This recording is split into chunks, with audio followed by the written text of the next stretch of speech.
सभे मगहिया भाई बहन के भुलेटन काका के राम राम। आथिन मगहिया खबर में सुनते देश दुनिया के खबर। गोवा के मुख्यमंत्री के रूप में दोसर बेर प्रमोद सावंत लेलन शपथ। उनका शपथ ग्रहण समारोह में प्रधानमंत्री नरेंद्र मोदी रहलन शामिल। ट्रेड यूनियन के 2 दिवसीय राष्ट्रव्यापी हड़ताल के चलते बैंक के साथे दोसर भी सरकारी दफ्तर में कामकाज में बाधा पड़ल। बैंक हड़ताल के चलते 10,000 करोड़ के कारोबार होल प्रभावित। बीकानेर में चिड़ई सभे लेल बनावल गेल 11वां मंजिल के अपार्टमेंट। उत्तर प्रदेश में अब 26 के जगह पर 27 विधान परिषद सीट पर करावल जाए चुनाव, कहे से कि 9 सीट पर भाजपा जीत गलक। सत्याग्रह के 105 बछर बाद फिर से चंपारण में शुरू कैल जा सका है नील के खेती। डीजल पेट्रोल के दाम हफ्ता दिन से रोजे रोज बढ़ रहा है।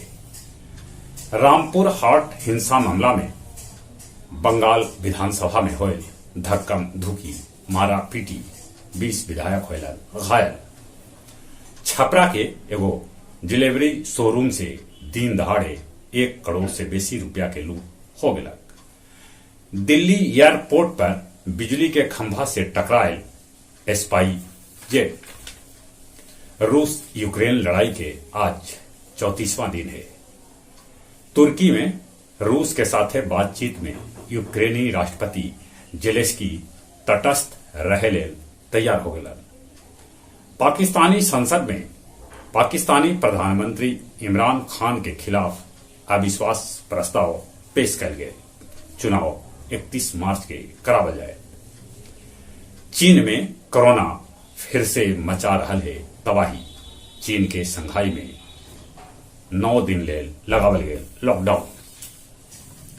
15,000 रुपया रिश्वत ले गया के कोंच प्रखंड के इंदिरा आवास सहायक अविनाश कुमार के गिरफ्तार कल गए। टेकारी निगम कर्मी काम कैलन बंद, जकर चलते जहां तहां गंदगी पसर गलक। हटिया इस्लामपुर एक्सप्रेस से 3.6 किलोग्राम गांजा पुलिस बरामद कैल। और अब कुछ खेल के समाचार। कनाडा 36 बछर बाद फुटबॉल विश्व कप में जगह बनौलक। आईपीएल के पदार्पण मैच में गुजरात लखनऊ के 5 विकेट से हरा दिलक। सऊदी अरब ग्रां प्री जीतलन मैक्स वेस्टोपेन। राष्ट्रीय जूनियर कुश्ती आज से पटना में और हेमन ट्रॉफी में गया नालंदा के हरा के लखतरिये दूसर बेर जीत हासिल कैल। जहां तक मौसम के सवाल है, पारा धीरे धीरे चढ़ रहा है। दिन में गर्मी से बचथिन और हाँ, कोरोना से बचे लेल मुंह और नाक पर मास्क जरूर लगाथिन। चलिए अपने सभी के एक बेर फिर से भुलेटन काका के राम राम।